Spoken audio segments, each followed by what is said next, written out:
उपस्थित धर्म प्रेमी श्रद्धावान जिज्ञासु भाइयों तथा सुशील बहनों, हमने ज्ञानी के लक्षण देख लिए हैं।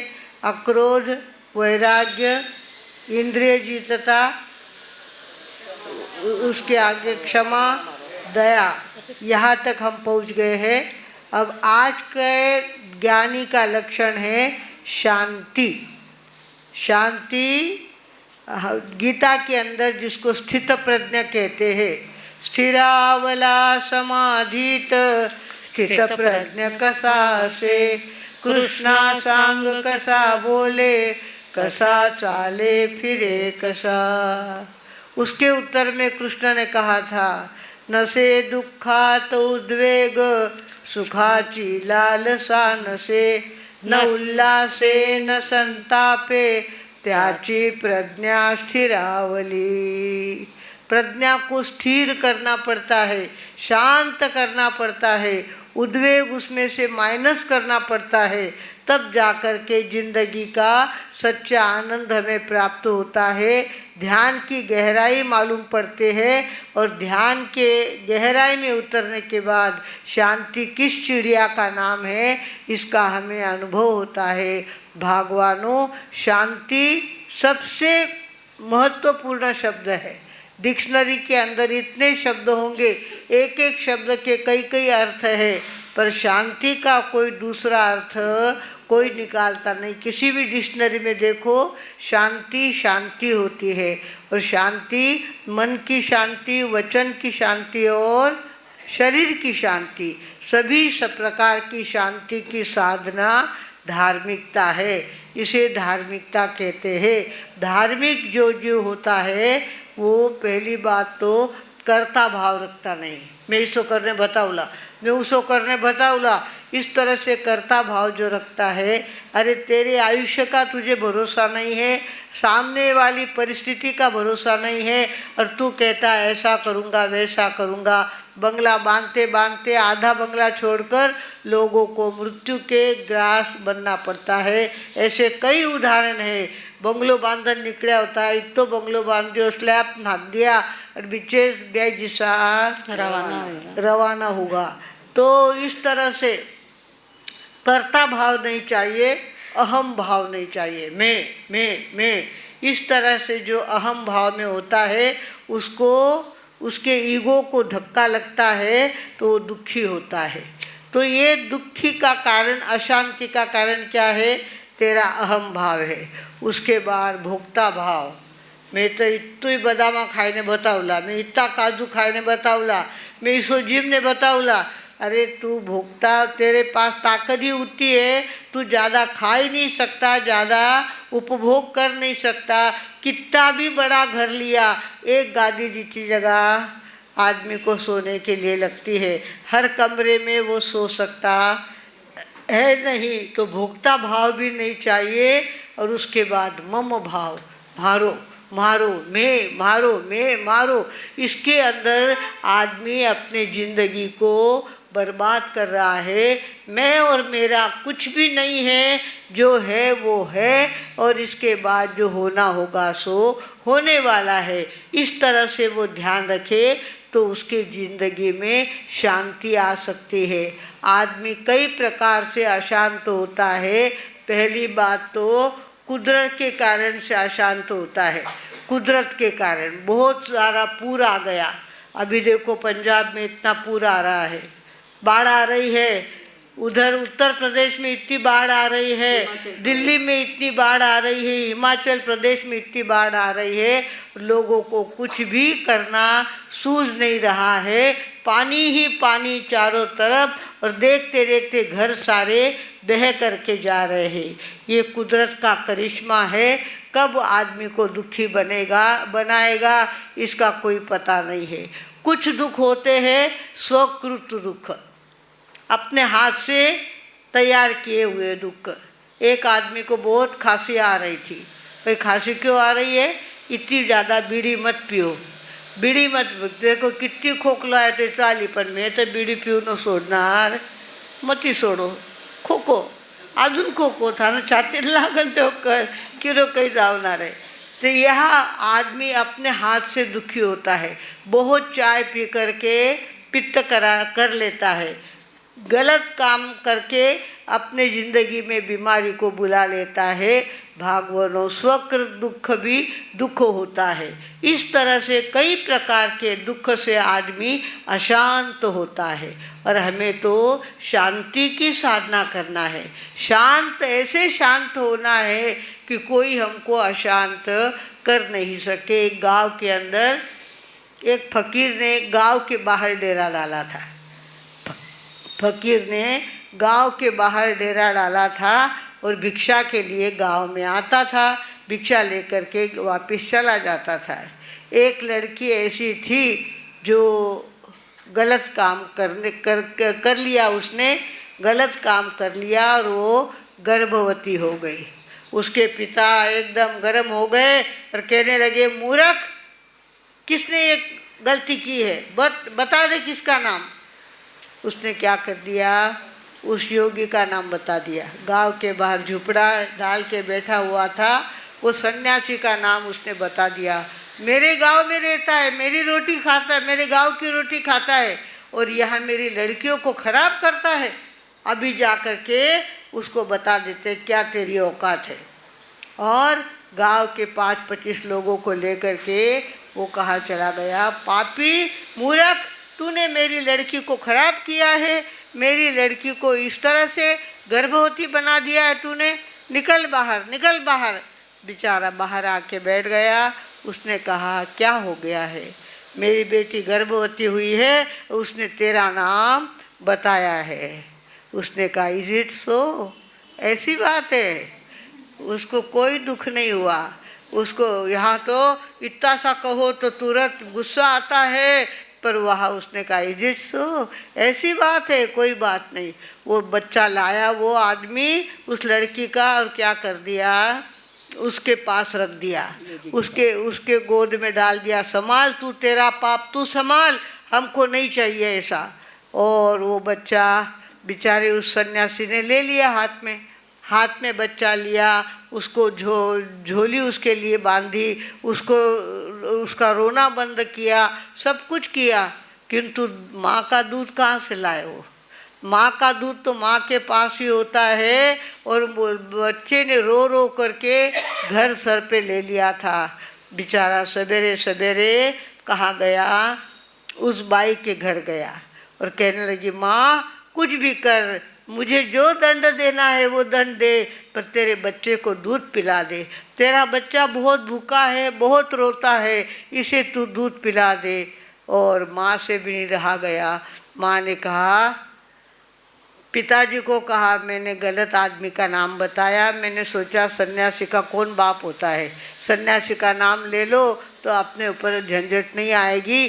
तो सन्यासी तो कोई पाप उसने नहीं किया है, पाप करने वाला कोई दूसरा है जिसने मुझे चक्कर में लिया था और जिस कारण से मैंने इस बच्चे को जन्म दिया है। इस बच्चे की माँ मैं हूँ, इस बच्चे का पालन पोषण मुझे करना है, मेरा बच्चा मुझे दे दो और मैं जैसा भी होगा उसको बड़ा करूँगी और उसको सुखी बनाऊँगी।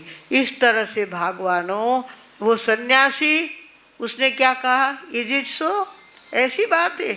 अब उसके ऊपर इतना बड़ा कलंक लगाया, इतना बड़ा दोष लगाया, पर उसकी शांति भंग नहीं हुई। हमको तो कोई का रा कह दे तो तुरंत क्या समझाए, काय समझला है तुम्हारा, तुरंत जोर में आ जाते हैं, गुस्सा कर लेते हैं और अशांति को आमंत्रण दे देते हैं। भगवानों ज्ञानियों ने कहा है इस तरह से नहीं, शांति की साधना मनुष्य जीवन की बहुत बड़ी साधना है।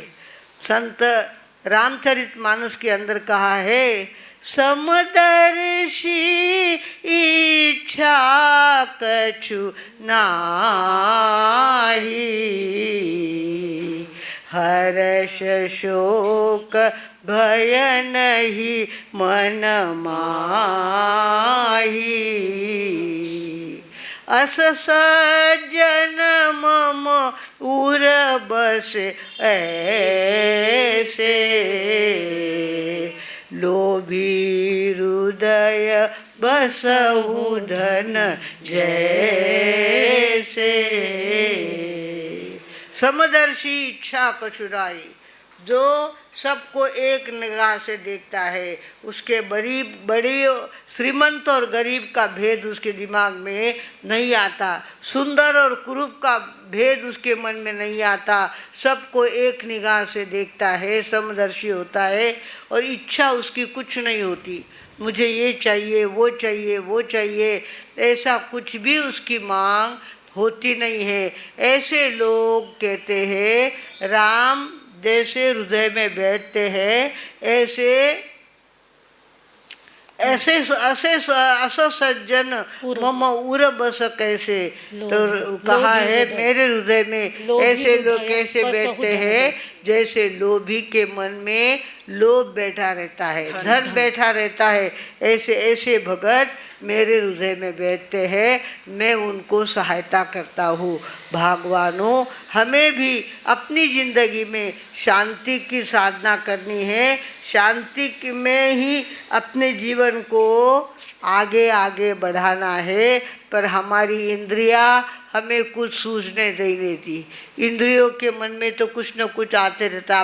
अब खानू छोरा चालो कई तरीके खाई लेवा, वो गरम गरम चाह नाश्तो तरी ले लेवा, अजून रसोई ने घनी देर है। इस तरह से आदमी इंद्रिया क्या करती है, आदमी को नीचे उतारती है। एक बेटा था, ऊपर छप्पर का काम कर रहा था, बरसात के दिन थे, और उसने सोचा कि छप्पर कहीं हमारे घर को गीला ना कर दे, इसके लिए छप्पर सुधार रहा था। धूप कड़ी हुई थी और माता पिता कहने लग गए, बेटा बहुत कड़ी धूप हो गई है, अब नीचे उतर आ तू।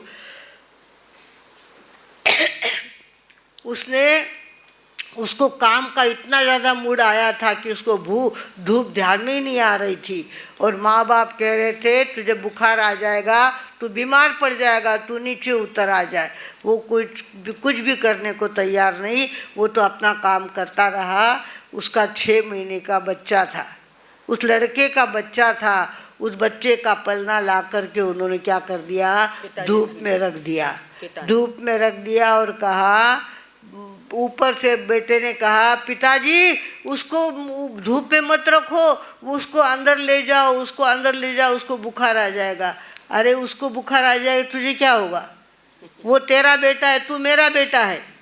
जैसे तुझे उसकी चिंता है ऐसे मुझे तेरी चिंता है। और आप जब तक उसको अंदर नहीं ले जाते तब तक मैं नीचे नहीं उतरता। पिता ने कहा, जब तक तू नीचे नहीं उतरता मैं पलना धूप में ही रखूँगा। इस तरह से भगवानों ये इंद्रियां नीचे उतारती है और आदमी को चंचल बना देती है। रास्ते से चलते हैं, होटल के अंदर कोई गर्म चीज़ बनती हो तो तुरंत मुंह में पानी छूटता है और चलो खाए लेवा, कई तरी खाए लेवा। इस तरह से आदमी चंचल बनता है। भगवानों, ज्ञानी लोगों ने कहा है कि शांति जिंदगी का सबसे बड़ा धन है, और वो इच्छाओं के पीछे अशांति बढ़ती है। जितनी इच्छाएं ज़्यादा उतनी अशांति ज़्यादा, जितनी इच्छाएं कम उतनी शांति।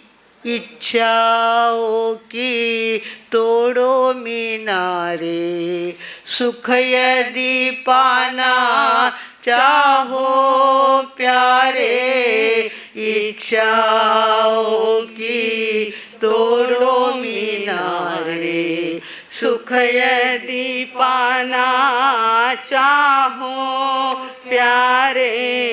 पार न आता इसका कभी भी, ये तृष्णा तो अंबर सी है। मन प्रभु मन मंदिर में है, प्रभु मन मंदिर में है। प्रभु प्रभु हमारे अंतर में विराजमान है, पर अशांति ने उनको घेर लिया है, जिस कारण से ध्यान हमारे मधुस्मिता जी ध्यान करवाते हैं तो 3 बार आँख खोल के देखते आज ध्यान पूरा हुयो कि नहीं हुयो। कोई ध्यान खोली, कोई नहीं खोलियो। रोज देखो थे, तुरंत आँख खुल जाती है।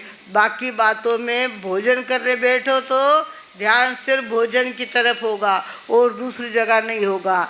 नींद में सोएंगे तो पूरी नींद में ही सोएंगे, किंतु ध्यान कहाँ तो अटने देख उठने देख, उठने देख उठने देख। इस तरह से आदमी अशांत होते जाता है। भगवानों, ऐसी अशांति आदमी को स्थिर नहीं होने देती, और जो स्थिर नहीं होता वो ध्यान में आगे बढ़ नहीं सकता, और जो ध्यान में आगे नहीं बढ़ता वो भगवान महावीर के क्लास में बैठ नहीं सकता।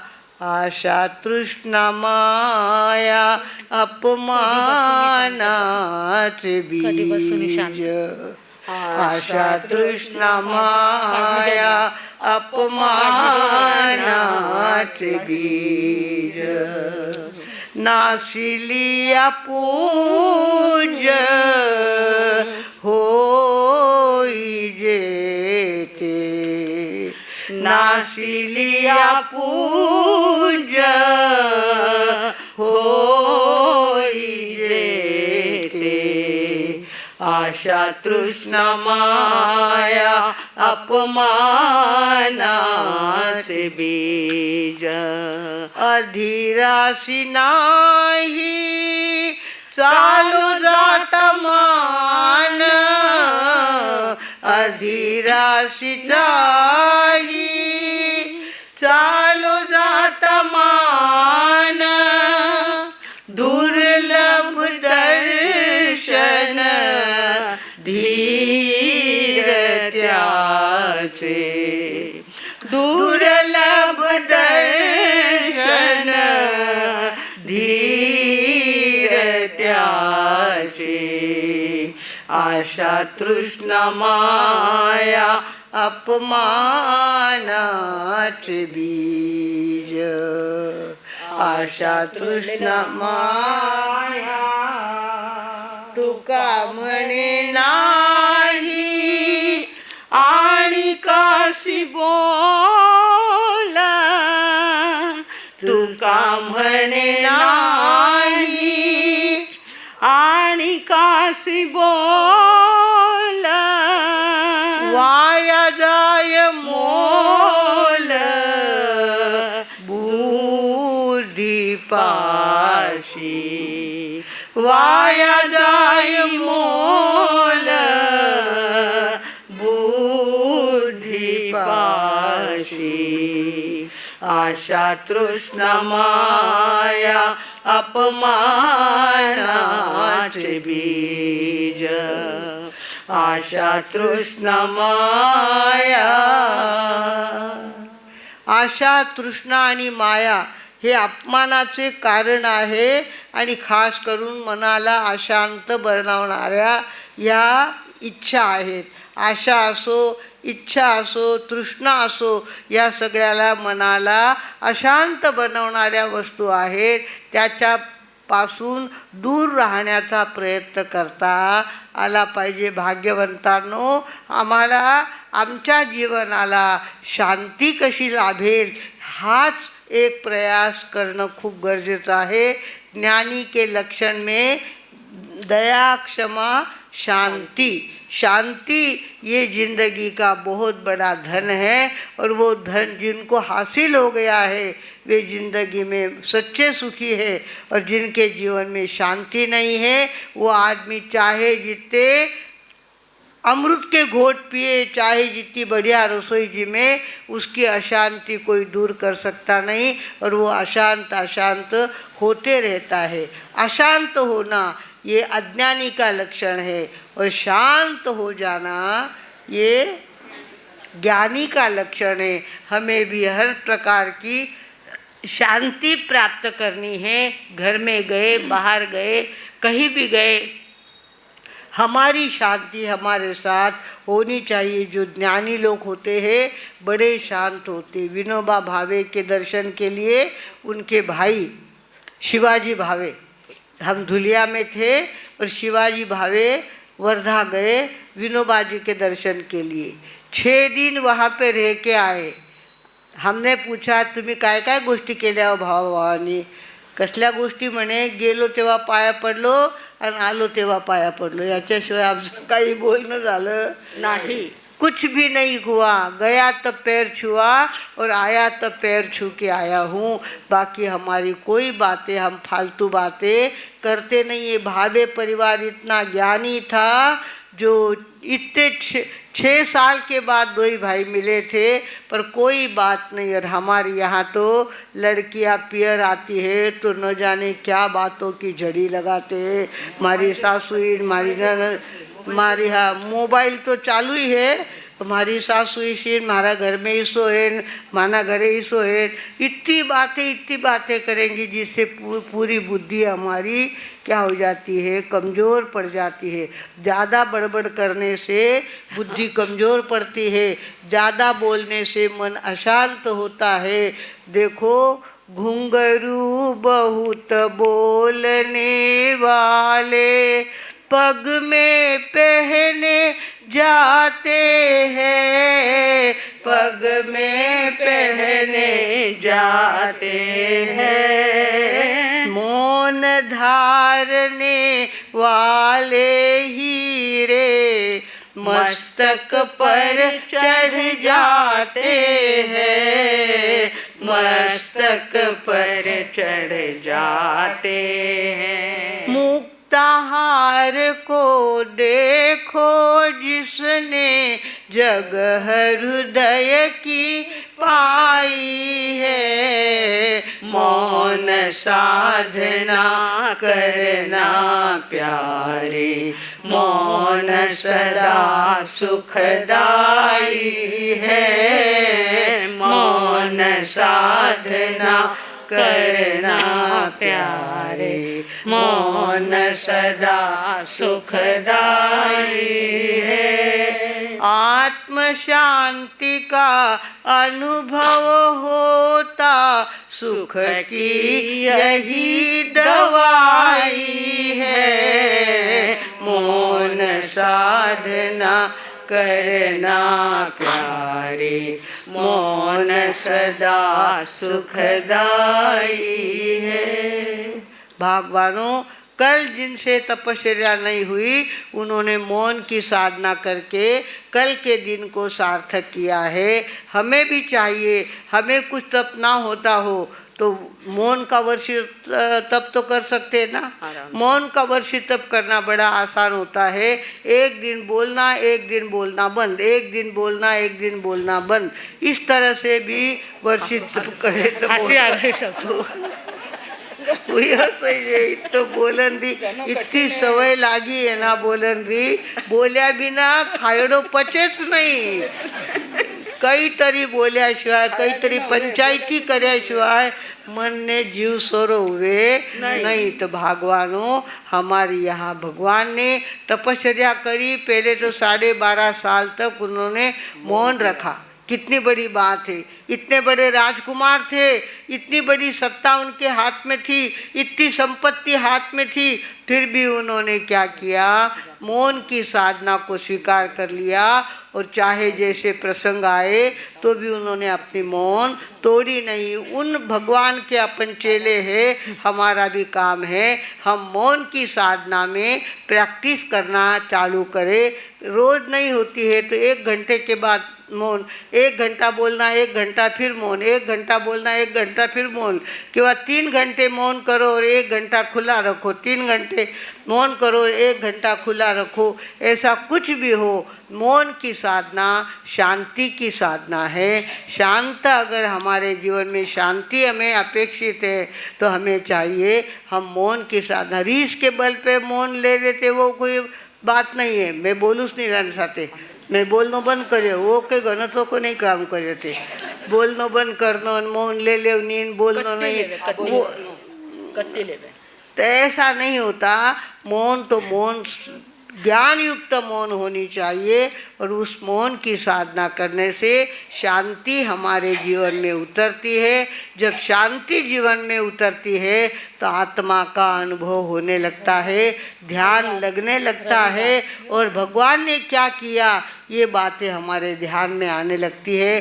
भगवानों, चातुर्मास के दिन चल रहे हैं और हमें अपने ढंग से कुछ न कुछ साधना जरूर करनी है।